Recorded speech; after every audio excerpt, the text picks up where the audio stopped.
Hello students, welcome to Vikas Kumar chemistry classes. तो आज हम करने जा रहे हैं केमिकल काइनेटिक्स का थर्ड लेक्चर। इससे पहले हम 2 लेक्चर कर चुके हैं, जो हमारा एक तो इंट्रोडक्शन पे था केमिकल काइनेटिक्स की, और दूसरा जो था हमारा कि कैसे हम order of reaction, rate law, rate equation के ऊपर था। ठीक है, उसका लिंक मैंने वीडियो के डाल दिया, डिस्क्रिप्शन में डाल दिया। तो अब आज हम करने जा रहे हैं नेक्स्ट थर्ड लेक्चर, जिसमें हमने सिर्फ डील करेंगे जीरो ऑर्डर रिएक्शन। उसके नेक्स्ट लेक्चर में हम करेंगे फर्स्ट ऑर्डर रिएक्शन। तो सीबीएसई में आपको सिर्फ जीरो और फर्स्ट ऑर्डर ही है, इसके अलावा आपको कोई भी नहीं पूछेंगे। तो ये हमने आज करना है, इंटीग्रेटेड रेट एक्सप्रेशन करना है। वैसे एक्सप्रेशन हमको कोई पूछता नहीं है, ठीक है। कभी पिछले 5-6 सालों में तो आपको ये इक्वेशन आई नहीं है, बस इससे रिलेटेड टू न्यूमेरिकल आए, बट फिर भी हमें ये डेरिवेशन आनी चाहिए। इस डेरिवेशन से रिलेटेड हमारे जो ग्राफ वगैरह है वो हमें पता लगते हैं, इसलिए ग्राफ आपसे पूछ ले जाते हैं, जिससे आपको उनसे ये अप्लाई करके आपको पूछ ले जाता है कि आपको मतलब कि इक्वेशन आती है या नहीं, क्योंकि आपको इक्वेशन आती होगी तभी आपको ग्राफ आ पाएंगे। तो बिना टाइम वेस्ट के हम स्टार्ट करते हैं integrated rate expression for the zero order reaction. तो जीरो ऑर्डर रिएक्शन के लिए हम जैसे हम जनरल रिएक्शन लिखते हैं कि कोई भी रिएक्शन है जो कोई हमारा रिएक्टेंट है हमारा, ठीक है, रिएक्टेंट जो है वो प्रोडक्ट में कन्वर्ट हो रहा है। तो हमें पता है हमारा जो रेट लॉ है क्या होता है कि जो रेट ऑफ रिएक्शन होता है डायरेक्टली प्रोपोर्शनल टू किसके होता है, कंसंट्रेशन ऑफ रिएक्टेंट के होता है, ठीक है जी। उसके बाद जो अब हम कर रहे हैं जीरो ऑर्डर रिएक्शन, तो हमको ऑलरेडी पता है जीरो ऑर्डर रिएक्शन तो जो हमारी जो इनिशियल कंसंट्रेशन की जो पावर हो जाएगी वो क्या हो जाएगी, जीरो हो जाएगी, ठीक है बच्चों। तो इतना हो गया हमारा। और आपको पता है क्वेश्चन का साइन हटाते हैं हम तो के लगाते हैं, तो हमने के लगा दिया है। और आर की पावर जीरो हो गया तो आर नोट हो गया मतलब से, तो आर की पावर अगर जीरो है तो ये किसके बराबर हो जाएगा, 1 के बराबर हो जाएगा हमारा, ठीक है। तो और रेट ऑफ रिएक्शन कैसे लिखा जाता है, concentration change in concentration divide by dt। तो ये हमारा जाएगा dr अपॉन dt, ठीक है। dr मतलब concentration change in concentration upon dt, और माइनस साइन हम लगाते हैं रिएक्टेंट के लिए, ऑलरेडी मैं सब कुछ बता चुका हूँ। तो रेट ऑफ रिएक्शन हमारा क्या जाएगा, dr upon dt is equal to kr। तो ये हमारा इक्वेशन बन गया, ठीक है। आर नोट के बाद 1 हो जाएगा, ठीक है। आर नोट जो 0 1 हो जाता है तो ये मतलब कि हमारा खत्म ही हो जाएगा, ये हमारा सिंपल क्या हो जाएगा, k रह जाएगा, ठीक है। ये 0 है। उसके बाद यहाँ पे जो dr अपॉन dt ये इक्वेशन बनी, इसके अकॉर्डिंग हमारा जो ग्राफ है वो क्या बनेगा, आप देख सकते हो जो रेट है वो कंसंट्रेशन पे डिपेंड नहीं करता, it is independent of the concentration of the reactant, ठीक है। तो ये इंडिपेंडेंट हो जाएगा कंसंट्रेशन का, तो हमारा हम क्या कहेंगे इसे, जो dr अपॉन dt है, जो रेट है इंडिपेंडेंट ऑफ द कंसंट्रेशन है, तो हमारा जो रेट और कंसंट्रेशन ऑफ रिएक्टेंट के बीच में जो ग्राफ बनेगा वो स्ट्रेट लाइन ग्राफ बन जाएगा, बिल्कुल स्ट्रेट मतलब सीधा बनेगा। जो रेट है स्ट्रेट, क्योंकि वो डिपेंड ही नहीं कर रहा है इनिशियल कंसंट्रेशन पे, तो रेट तो सीधा अपना सिंपल कांस्टेंट के हिसाब से चलेगा, मतलब रेट जो होगा वो हमारा कांस्टेंट रहेगा। जो रेट है वो किसका कांस्टेंट रहेगा, कांस्टेंट के बराबर, तो कांस्टेंट चलता रहेगा। तो इस तरह से अगर आपको ग्राफ पूछ लिया जाता है कि रेट आपका कांस्टेंट है with respect to initial with respect to concentration of reactant, तो वो कौन सा ग्राफ होगा, हमारा जीरो ऑर्डर रिएक्शन का होगा, ठीक है। तो हम आगे चलते हैं। तो इस इक्वेशन के हिसाब से हो गया हमारा आपका ये फर्स्ट ग्राफ हो गया हमारा। अब हम इसकी क्या करेंगे, इंटीग्रेशन करेंगे, जो हमारी इक्वेशन बन गई dr अपॉन dt की।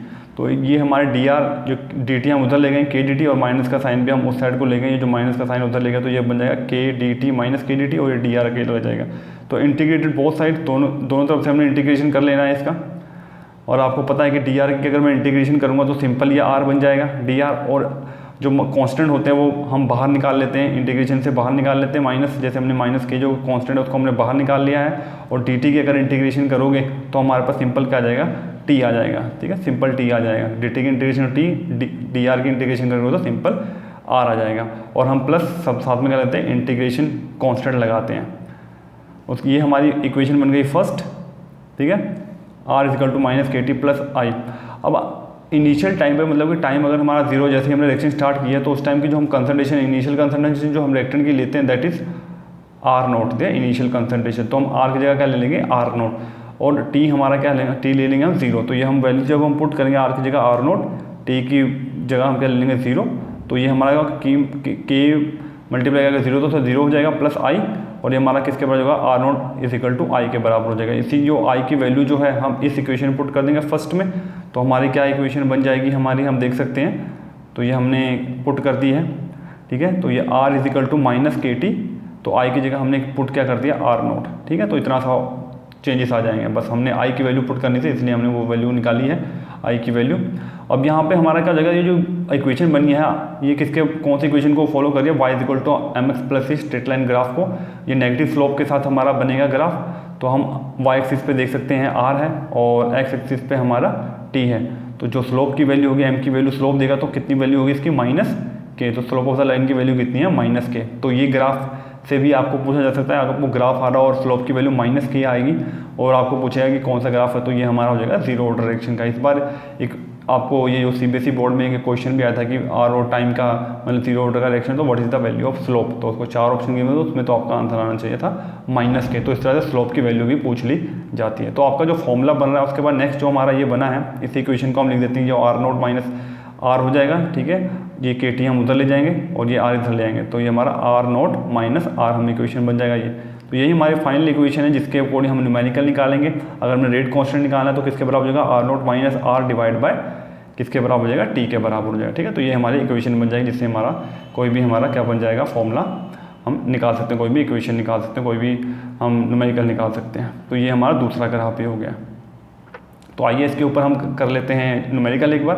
तो half life period of reaction, ये न्यूमेरिकल नहीं है, ये एक और कंसेप्ट है, इसके आगे का यही कंसेप्ट है, न्यूमेरिकल हम लास्ट में देख लेते हैं। अगर जैसे कि ये तो था हमारा कि रिएक्शन हमारी कंप्लीट हो चुकी है, पूरी कंप्लीट हो चुकी है, तब हमारा जो रेट कांस्टेंट का वैल्यू है वो ये है। अब क्वेश्चन ये भी आता है कि एक हाफ लाइफ टाइम पीरियड क्या होता है, what is half life time period. तो हाफ लाइफ से ही पता लग रहा है कि हाफ लाइफ का मतलब ये होता है कि आपकी जो भी कंसंट्रेशन है, जैसे मान लो कि पहले तो हमारी 100% पूरा का पूरा ही हमारे पास, तो हाफ लाइफ का मतलब कितना रह गया, इसका आधा रह गया 50%। तो 50% कंज्यूम करने में उसे कितना टाइम लग रहा है, how much time it will require to consumption of the 50% of the initial consumption, that is called half life period.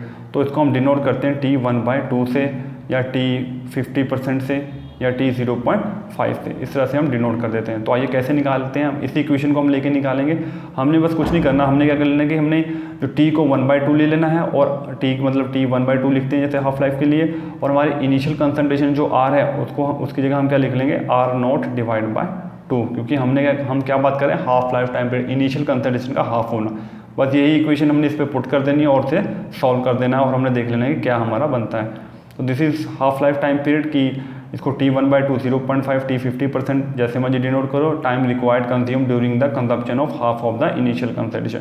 तो इनिशियल कंसंट्रेशन का हाफ हो जाना, यानी कि हमारा क्या हो जाएगा, R जो है किसके बराबर हो जाएगा, R नॉट डिवाइड बाय 2 हो जाएगा, ठीक है। ये आपको समझ में आ गया होगा, इनिशियल कंसंट्रेशन का हाफ हो जाना ही हमारा R की वैल्यू हो जाएगी, और T को हम क्या लिख देंगे, T1/2। तो ये था हमारा इक्वेशन जो हमारा K is equal to R naught minus R, ठीक है। और हमने बस क्या कर लिया है, T की जगह T1/2 लिख लिया। अब इस R की जगह हम क्या पुट कर देंगे, R नॉट बाई 2। तो ये मैंने यहाँ पे पुट कर दिया है R not by 2, R not वैसे रहता है, उसकी जगह हमने T हाफ लिख दिया है।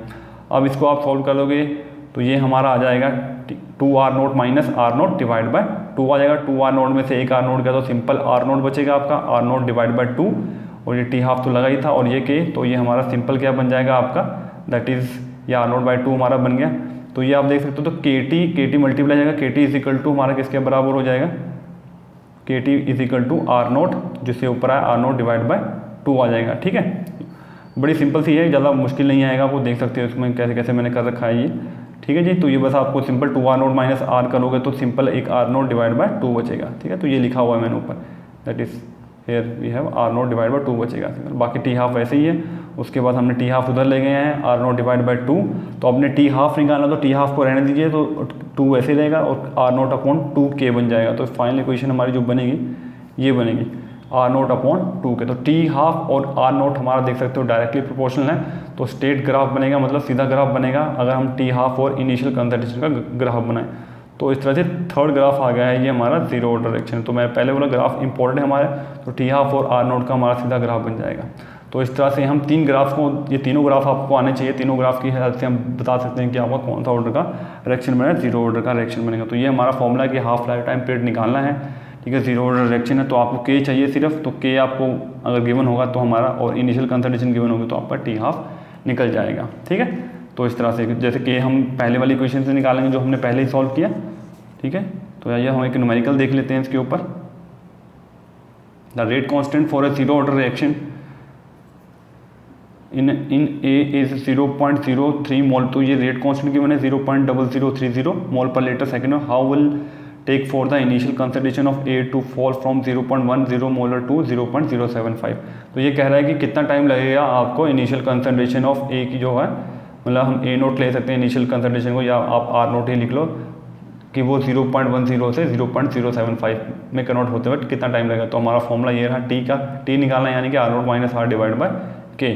तो इनिशियल कंसर्टेंट कितनी है हमारे पास 0.10 और फाइनल कंसर्टेंट कितनी 0.075 और हमारा जो के है वो गिवन ही है। तो सिंपल है, बस हमारा वैल्यू करके 8.33 सेकंड हमारा ये आंसर आ जाएगा। ठीक है बच्चों, तो बड़ी सिंपल है, मतलब आपको रेट इक्वेशन याद करने की जरूरत नहीं। जो आपको याद करना है एक तो ये ग्राफ तीनों, ठीक है, और दो फॉर्मूले हो गए हमारा, एक तो ये होगा टी हाफ का R0/2K और एक जो लास्ट हम इससे पहले जो फॉर्मूला किया था हमारा, ठीक है, A0 minus A divide by T वाला या फिर R0 minus R divide by T वाला। तो ये हमारे दो फॉर्मूले हो गए और तीन ग्राफ, तीनों ही इंपॉर्टेंट है हमारे पास। और ये YMX प्लस C वाले ग्राफ के हिसाब से जो वैल्यूज़ पूछी जाती हैं स्लोप ऑफ द लाइन, ये भी काफ़ी इंपॉर्टेंट है। ठीक है बच्चों, तो मैं जो इम्पोर्टेंट है वो मैंने आपको साथ में बता दिया और इस इक्वेशन को भी मैंने एक्सप्लेन कर दिया है। ठीक है, तो इस इक्वेशन को आप खुद से करके देखिएगा तो आपको ज़्यादा अच्छे से समझ में आएगी। ठीक है, जब तक के लिए आप इसको अच्छे से रिवाइज करिए। तो नेक्स्ट जो वीडियो में हम करेंगे फर्स्ट ऑर्डर रिएक्शन पे, और उसके साथ नेक्स्ट वीडियो पे हम उसके ऐसे ही न्यूमेरिकल्स को डील कर लेंगे, क्योंकि न्यूमेरिकल्स आपको जरूर पूछे जाएंगे। तब तक के लिए आप इसको रिवाइज करते रहिए। And thanks for watching my video and please don't forget to subscribe my channel, like and share. Thank you.